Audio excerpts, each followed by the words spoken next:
Let's do fallacy number 8. Appeal to closure. Appeal to closure. I already had an idea for this one. Okay. I need to take off the search for fetuses. Okay. Number 8. The appeal to closure. Ooh, it's a short one. Here we go. Yeah. The appeal to closure. The contemporary fallacy that an argument, standpoint, action, or conclusion, no matter how questionable, must be accepted as final, or else the point will remain unsettled, which is unthinkable because those affected will be denied closure. This fallacy falsely refines a specialized term, closure, from Gestalt psychology while refusing to recognize the undeniable truth that some point will indeed remain open and unsettled, perhaps forever. Society would be protected, real punishment would be inflicted, crime would be deterred, and justice served if we sentenced you to life without parole. But we need to execute you in order to provide some closure. The argument from ignorance, argument from consequences. The opposite of this fallacy is the paralysis of analysis. Yeah, I like that one. That's a good one. Yeah, what are your thoughts?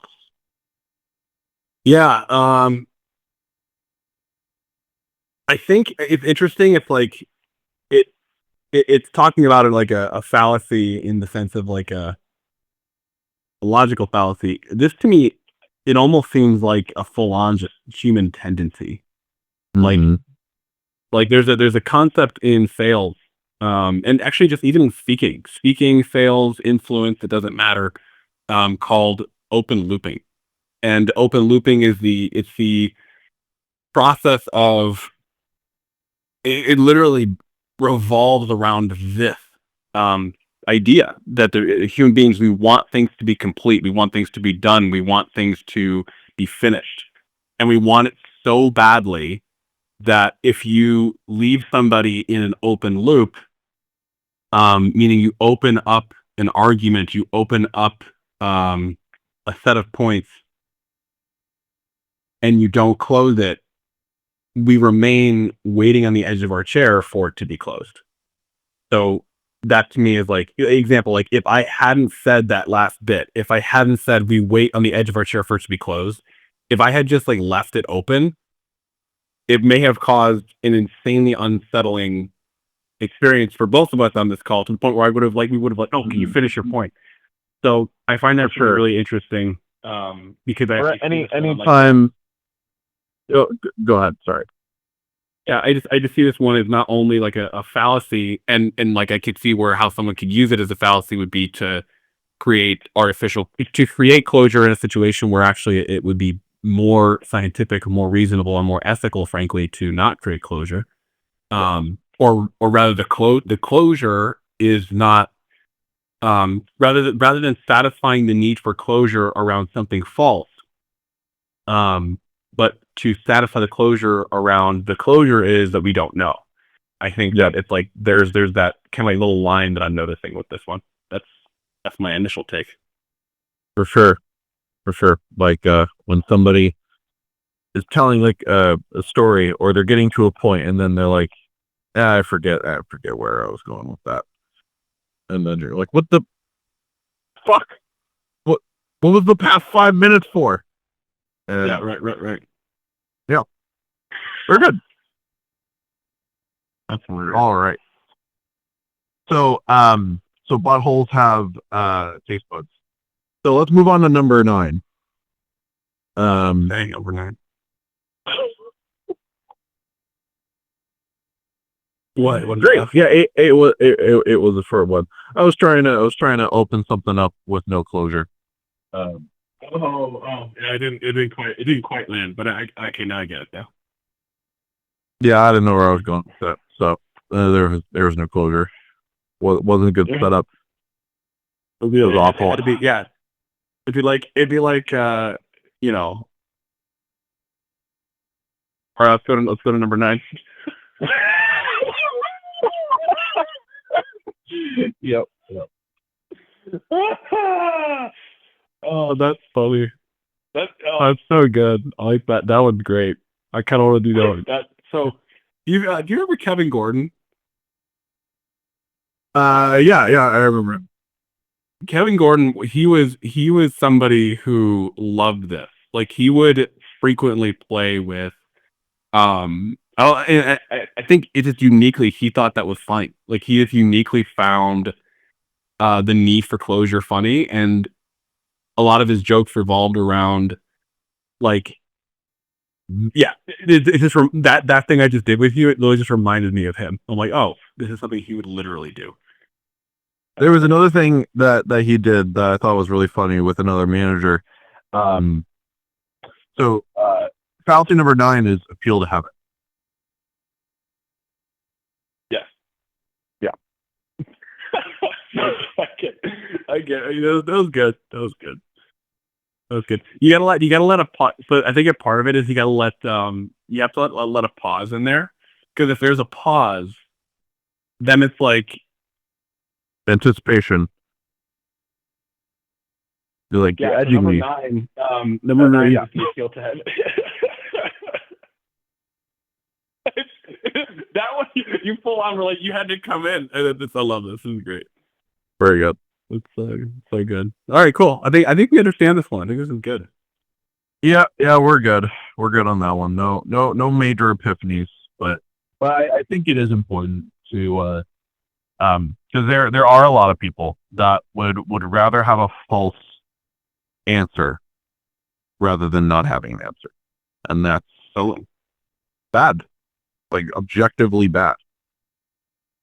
I think only factual information has practical application, and when you appeal to closure, then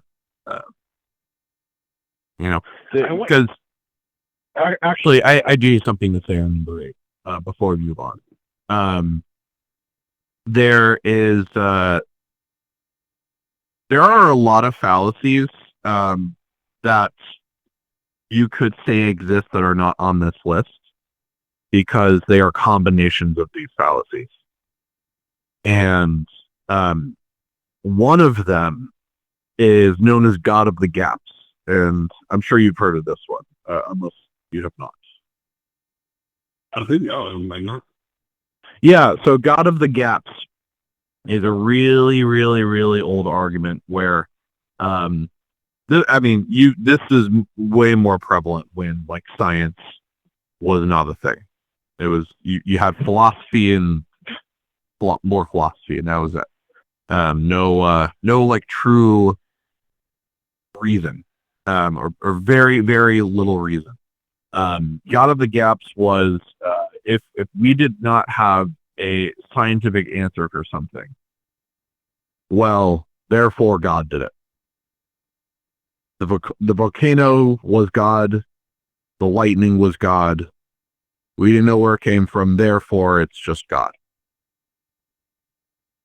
And that is part appeal to closure. Another one is argument from ignorance, which it actually does reference in this one. So I think appeal to closure might be a subset of argument from ignorance, and part of it is also argument from incredulity, where you cannot fathom a natural explanation for lightning, and it happening naturally would be crazy.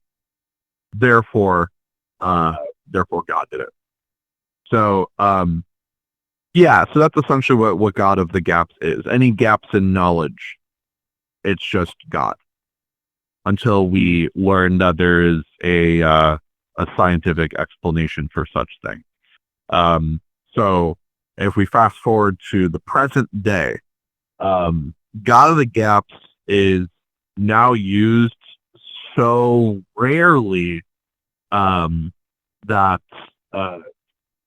if you're appealing to all science, there are a lot of different believers in how much they will accept some science and reject others if part of their faith requires God of the Gap, God to do a thing. They might reject that part of it. Like there's a lot of people who are known as young Earth creationists, where they believe they don't believe that the Earth is 4.5 billion years old, as we know it is from radiometric dating.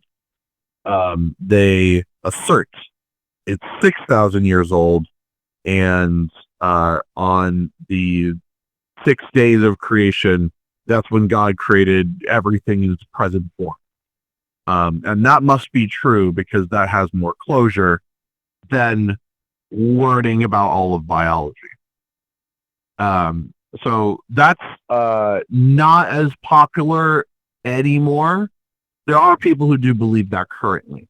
But I think, luckily, there's been enough science education, at least in the United States, where that's not that prevalent anymore. I would say the biggest one where God of the Gaps lies is the beginning of life and the beginning of the universe.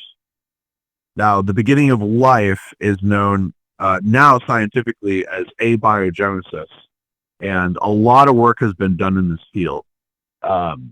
We essentially, if I were to sum it up, we know like steps 1 through 12, but we're missing 6 and 5 and 8, and it now is showing a very clear, okay, this is how it must have happened, and this is the only way it can. Most people don't know that right now it's on the edge of the scientific frontier of us discovering exactly how life came about. And so they'll still use God of the Gaps, but for people who are in the know, you can't really use it there anymore. It's now on. We know enough to the point where it is truly an unreasonable stretch to say God of the Gaps for abiogenesis anymore. So the one it really only lies in now, if you're to accept all of science, would be the beginning of the universe, and I find that fascinating, and we might figure that one out in our lifetimes as well. And I don't know where God of the Gaps will be used after that, but I'm sure it'll be around for people who are not educated in all those scientific fields, or they are and they just reject them. So, yeah. Anyways, that's God of the Gaps. I think there's plenty of areas you can still apply it to. That God of the Gaps is applied to. Mm-hmm. And you're in Texas, so I'm sure you meet a lot of people that will use God of the Gaps for whatever the fuck. Well, surprisingly, Austin's actually it's not too. Oh, that's right. You're in Austin. It's kind of blue. Yeah, it's very purple here. It's like it's very half and half, and it's interesting. It's personally, I really enjoy like purple places because it's like it seems that in purple spots, in my experience of it, there's far less preoccupation with politics. It's more like, like I'm not one living in Austin. Has anybody like gone on a whole like political rant about anything, or like it's just like it's usually not that at all. I'm in Santa Clarita, California, which is also purple, and I maybe it's the crowd I'm around, but I have very much the opposite experience.